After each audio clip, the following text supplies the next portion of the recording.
পুরান ঢাকার মিটফোর্ড হাসপাতালের ৩ নম্বর গেটে গত বুধবার সন্ধ্যা ৬টায় নৃশংসভাবে হত্যা হয়েছেন সোহাগ। এই সোহাগ হত্যার ভিডিওটি পূর্বে আপনারা অনেকেই দেখেছেন।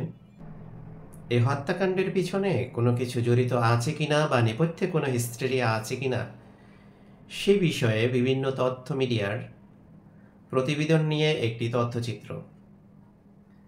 চোখ রাখুন, সঙ্গে থাকুন। চ্যানেল 24-এর তদন্ত প্রতিবেদনে জানুয়ারিতে সোহাগ এক ভাঙ্গারি ব্যবসায়ী ফরিদকে কোনো এক বিষয় নিয়ে হামলা করে।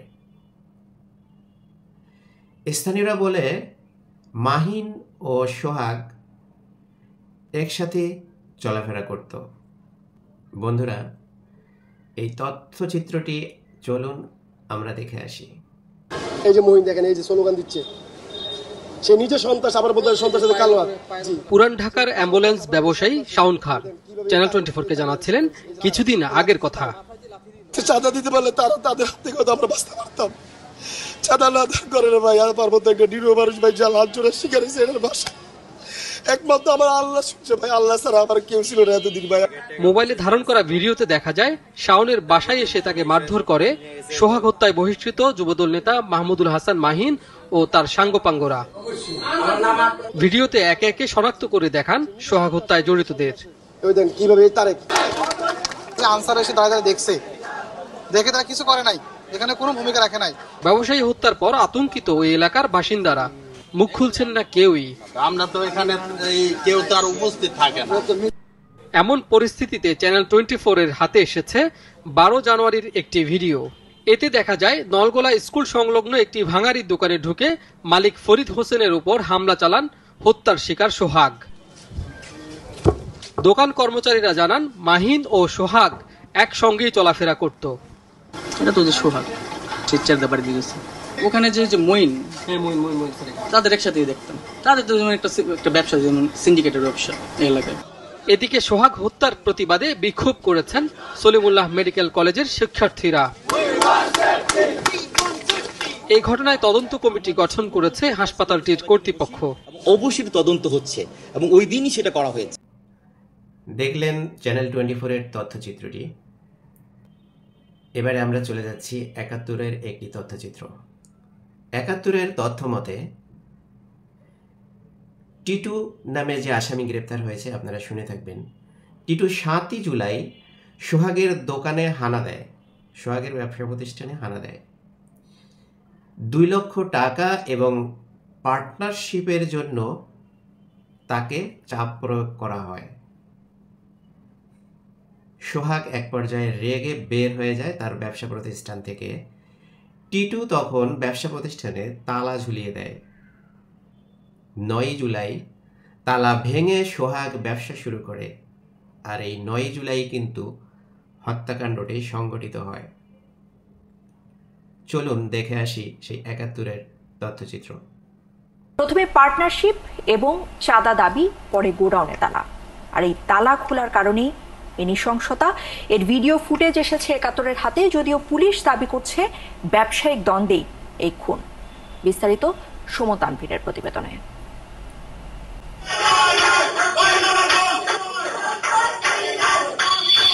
গত 7 জুলাইয়ের ঘটনা। স্লোগান দিতে দিতে চাঁদার দাবিতে সোহাগের দোকানে প্রবেশ করে সারোয়ার হোসেন টিটুর নেতৃত্বে তার সাঙ্গপাঙ্গরা। এ সময় ভয়ে সিঁড়ির ওপরের দিকে দৌড়ে পালায় দোকানের কর্মচারীরা।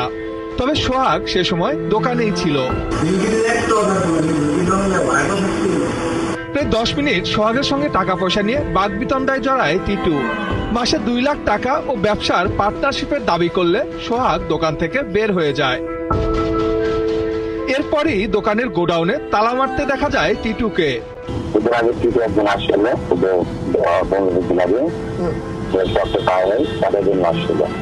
কত টাকা? মানে এটা কি রেগুলার দাবি করতেছিল নাকি ঈদ উপলক্ষে 2 লাখ টাকা চাইছিল? না না, ঈদ উপলক্ষে না, টাকা দিতে হবে, টাকা দিতে হবে। বন্ধ করে আমরা ব্যবসা করবো। তবে দোকান তালা মারা দিচ্ছি, এটা শুনে আমি এর 2 দিন পর 9 জুলাই নিজ দোকানের তালা ভেঙে ব্যবসা শুরু করে সোহাগ। তখনই ঘটে সেই নৃশংস ঘটনা। কার অনুমতিতে তালা ভাঙা হয়েছে তা থেকেই ঘটনার শুরু। না ওনারা ব্যবসার সাথে জড়িত ছিল না, ওনারা তার সাথে পার্সোনালি জড়িত ছিল। তাদের ভাইয়ের ঘর বাসায় গিয়ে খাওয়া দাওয়া করতো। এটার একজন আসামি সারোয়ার হোসেন টিপু 30,000 টাকা খাটও কিনা দিচ্ছে বাসায় ঘুমানোর জন্য। আর সাথে তালা ভাঙছে, আর ভাইরা জিজ্ঞেস করলো তালা ভাঙছে কে, আর এটা জিজ্ঞেস করছে যে সারোয়ার হোসেন টিপু। আচ্ছা, আমার ঘর আমি তালা ভাঙছি, আপনারা জানেন না কি ভাঙবো? আমার ভাই জীবনে কোনোদিন কাউকে ভাইয়া সম্বোধন করেনি, আর কি করে শুধু ভাইয়া সম্বোধন করে। পরের ঘটনা তো পুরো দেশকে কাঁপিয়ে দেয়। তবে প্রাথমিক তদন্ত শেষে পুলিশ বলছে চাঁদাবাজি নয়, ব্যবসা নিয়ে দ্বন্দ্ব থেকেই ঘটনার সূত্রপাত।